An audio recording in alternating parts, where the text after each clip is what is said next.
KHON2, Hawaii's election headquarters. Coverage of the 2016 general election. Here's Joe Moore. Good evening from the KHON2 News studio. We've been waiting all this time for the polls around the state to close. Let's go to the state capitol where our Gina Mangieri is standing by. Gina? Results, Kirk Caldwell is leading Charles DeJoux by quite a bit as of the first printout. This is quite a number of votes because this represents just about all of the absentee ballots that were turned in, and that was quite a number. Now, statewide, of course, it was about 200,000 votes, a substantial number of those coming in Honolulu, where this was a Honolulu-only vote for mayor. Was one of the big races of the night. Kirk Caldwell leading Charles DeJoux. Now, these first numbers are out. It took this long for all of the polls to close because there were very long lines at the end of the night. It was just a few moments ago where they finally were able to get confirmation from all of the different polling sites that they were indeed closed at that time and they could release it.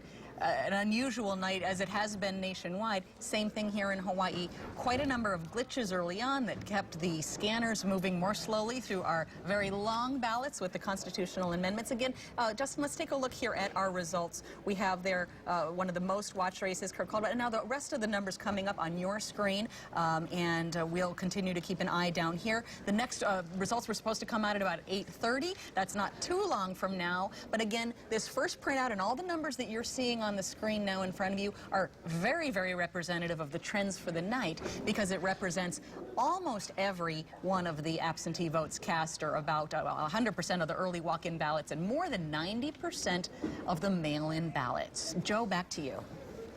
All right, thanks, Gina. We've just now been told why we have taken so long to get to that first printout. All the polls had to close. When they finally did, it was almost instantaneously they could hit the button and get all those early votes, some 200,000 in that first printout. So the numbers will keep rolling on your screen throughout the evening. We have our Howard Dashefsky standing by with our first guest of the evening, former Governor Neil Abercrombie. Howard, oh no, first let's go to Caldwell headquarters where Ron Mizutani is. Ron? Thank you very much, Joe. We are here, and by the way, when Gina read those numbers, this place absolutely erupted. I want to pull in Georgette Deemer, who's with us right now live right here on KHON2. Georgette, your thoughts on the first numbers, 54 to 46 in advantage of Kirk Caldwell. Your thoughts? We're very, very happy to see the first printout numbers. The team has worked so hard. The mayor has worked so hard. This is very gratifying to see, although it is still the first printout, so we're cautiously optimistic. You know, when you look at the numbers, though, and Gina shared how many votes are in this first printout, it's a significant amount of votes for Oahu, a significant amount of votes for the state of Hawaii. But you'd have to be very pleased at where you stand after this first printout. We're very pleased. You know, it's been a long campaign and we've worked really hard. So we do think that these numbers do reflect how hard this team has been working. The message the mayor has been sending to the community, to your administration as well, in the last few weeks, what has he been saying? What kind of tone has he wanted to keep? And what was the final push at the end for his thoughts? You know, the mayor has his priorities, and he's wanted us to keep on track with those priorities throughout the entire administration. Every priority has some metrics to it, and he makes us be sure that we meet those metrics. So the accomplishments that the mayor has been able to happen over the past 4 years has been, I think, reflected in how the voters are viewing his term. Okay, first printout is up, 54 in favor of Kirk Caldwell, 46% for Charles DeJoux, the challenger. Again, it's just the first printout, but the optimism is very high here at the Old Sports Authority on Ward Avenue. Joe, back to you.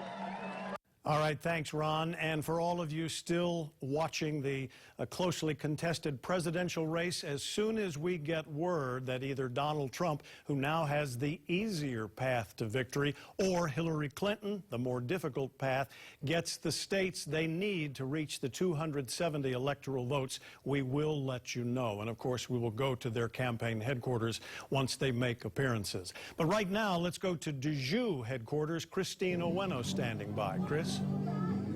Well, Joe, when those first numbers were flashed on top of the screen on KHON2, all the supporters here saw it, and it was pretty quiet, but the energy has picked up now. I am joined by campaign manager Sam Iona. And Sam, we waited a long time for the numbers. How do you feel after seeing the first printout? Well, obviously, we're a little bit disappointed with those numbers, but it's still the first printout, you know, and I guess that's all the absentee ballots. I don't know what numbers they were there, but you know, Christine, in 5 months, we were able to amass this group of volunteers. That was an incredible group.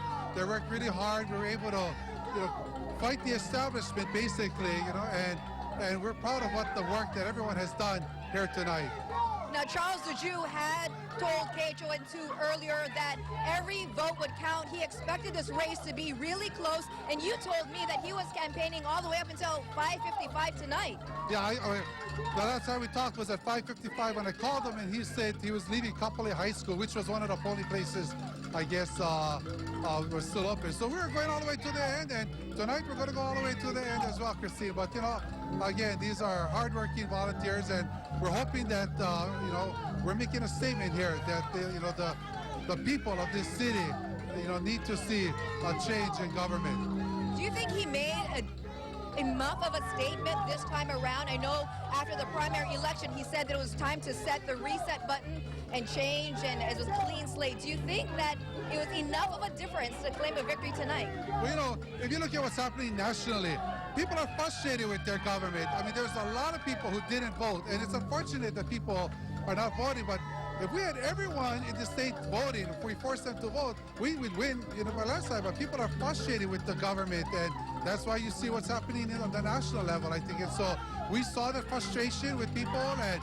we offered them, you know, a change in government, and we hope it resonated with the people. But we'll see with the next printouts. Hopefully it'll change, and we'll come out victorious tonight.